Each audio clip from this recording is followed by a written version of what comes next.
ئاگرەکەی ویلایەتی کالیفۆرنیا بە دیاریکراوی شاری لۆس ئەنجلوس کە زیاتر لە 10 ڕۆژە بەردەوامە چەندین پرسیاری لە جۆری هۆکاری سەرهەڵدانی، هۆکاری بەردەوامی و تەشەنەسەندنی و خێرا بڵاوبوونەوەی بە دوای خۆی داهێناوە.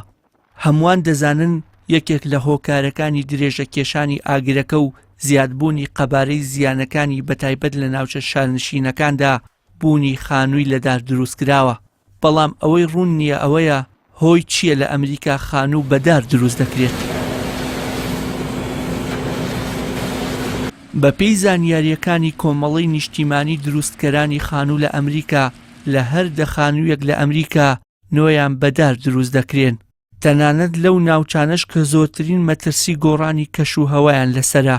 لە کاتێکدا لە وڵاتێکی وەک فەڕەنسا بۆ نمونە ڕێژەی خانووەداریەکان 8% تێناپەڕێت.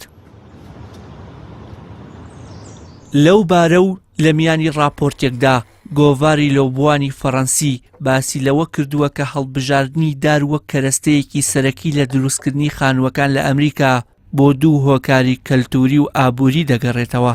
بەو پێی مێژووی خانووەداریەکان لە ئەمریکا بۆ سەدەی 18 دەگەڕێتەوە کاتێک بەریتانیەکان کۆچیان بۆ ئەمریکای باکوور کرد.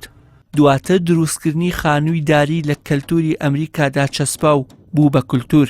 ئەمە سەرڕای ئەوەی دارستانەکان تەنها سەدا 8.5 ڕووبەری ئەمریکا پێک دەهێنن.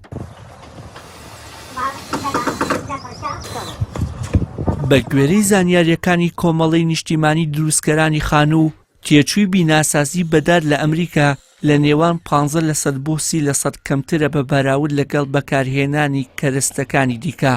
هەروەها هەندێک لە ویلایەتەکانی ئەمریکا باجی بەرزیان لەسەر ئەو خانوانەی کە لەدار دروست ناکرێن. لەگەڵ ئەوەشدا کۆمپانیاکانی دڵنیایی خانوو داشکاندن نادەن بەو باڵەخانەی لە ئاسن یان کۆنکرێت دروستکراون، تەنانەت لەو ناوچانش کە زۆرترین مەترسی ئاگرکەوتنەوەیان لەسرە.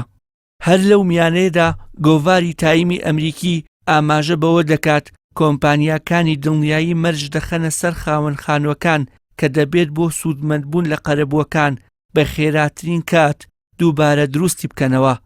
هەروەها چەندین کۆمپانیای دار داشکاندنی پێشکەش بە کڕیارەکان دەکەن کە خانووەکانیان لە نێو دەچێت.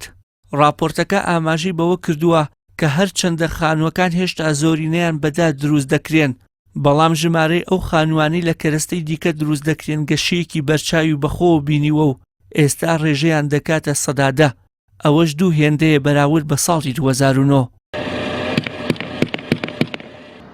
جگە لەم هۆکارانش دار سامانێکی بەردەستی سروشتیە لە ئەمریکا، هەروەها بە ئاسانی خانووی لێ دروست دەکرێت و دیزاینی جوانی لێ پێک دەهێنرێت. هەر وەک دابڕە بۆ دەنگ و گەرمی و سەرما، تەنیا ئەوەی هەیە بەرگەی ئاگر، زریان و لافاوی تند ناگرێت.